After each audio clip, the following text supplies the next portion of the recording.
ರೈತ ಬಾಂಧವರಿಗೆ ಪ್ರಗತಿ ಚಾನಲ್ಗೆ ಆತ್ಮೀಯವಾದಂಥ ಸ್ವಾಗತ. ಇಂದಿನ ಗೋಂಜಾಳ ಕಾಳಿನ ಮಾರುಕಟ್ಟೆಗಳ ಬೆಲೆಯನ್ನು ನೋಡ್ಕೊಂಡು ಬರೋಣ. ಎಷ್ಟಿದೆ ಒಂದು ಕ್ವಿಂಟಲ್ಗೆ ಬೆಲೆ? ಇನ್ನೂ ಯಾರು ಹೊಸದಾಗಿ ನಮ್ಮ ಯೂಟ್ಯೂಬ್ ಚಾನಲ್ ನೋಡ್ತಾ ಇದ್ದರೆ ಈಗಲೇ ಚಾನಲನ್ನು ಸಬ್ಸ್ಕ್ರೈಬ್ ಆಗಿ. ಇಂದು ವಿಜಯಪುರದಲ್ಲಿ ಒಂದು ಕ್ವಿಂಟಲ್ ಗೋಂಜಾಳಕ್ಕೆ 1700 ರೂಪಾಯಿದಿಂದ 1900 ರೂಪಾಯಿ, 1700ದಿಂದ 1900 ರೂಪಾಯಿವರೆಗೆ ಬೆಲೆಯನ್ನು ಹೊಂದಿದೆ ವಿಜಯಪುರದಲ್ಲಿ. ಹಾಗೆ ಬಾಗಲಕೋಟೆಯಲ್ಲಿ 1700 ರೂಪಾಯಿದಿಂದ 1880 ರೂಪಾಯಿ, 1880 ರೂಪಾಯಿವರೆಗೆ ಬಾಗಲಕೋಟೆಯಲ್ಲಿ ಒಂದು ಕ್ವಿಂಟಲ್ ಗೋಂಜಾಳದ ಬೆಲೆಯನ್ನು ಹೊಂದಿದೆ.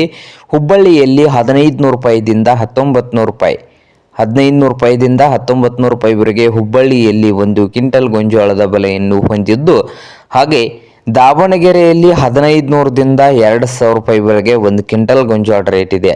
ಕಲಬುರಗಿಯಲ್ಲಿ ನೋಡೋದಾದರೆ 1600 ರೂಪಾಯಿದಿಂದ 1900 ರೂಪಾಯಿವರೆಗೆ ಒಂದು ಕ್ವಿಂಟಲ್ ಗೋಂಜಾಳದ ಬೆಲೆಯನ್ನು ಹೊಂದಿದ್ದು, ಹಾಗೆ ಗಂಗಾವತಿಯಲ್ಲಿ ನೋಡೋದಾದರೆ 1800ದಿಂದ 2000, 1800ದಿಂದ 2000 ರೂಪಾಯಿವರೆಗೆ ಗಂಗಾವತಿಯಲ್ಲಿ ಒಂದು ಕ್ವಿಂಟಲ್ ಗೋಂಜಾಳದ ಬೆಲೆಯನ್ನು ಹೊಂದಿದೆ. ಶಿಕಾರಿಪುರದಲ್ಲಿ 1800ದಿಂದ 1930 ರೂಪಾಯಿವರೆಗೆ ಒಂದು ಕ್ವಿಂಟಲ್ಗೆ ಗೋಂಜಾಳದ ಬೆಲೆಯನ್ನು ಹೊಂದಿದೆ ನೋಡಿ.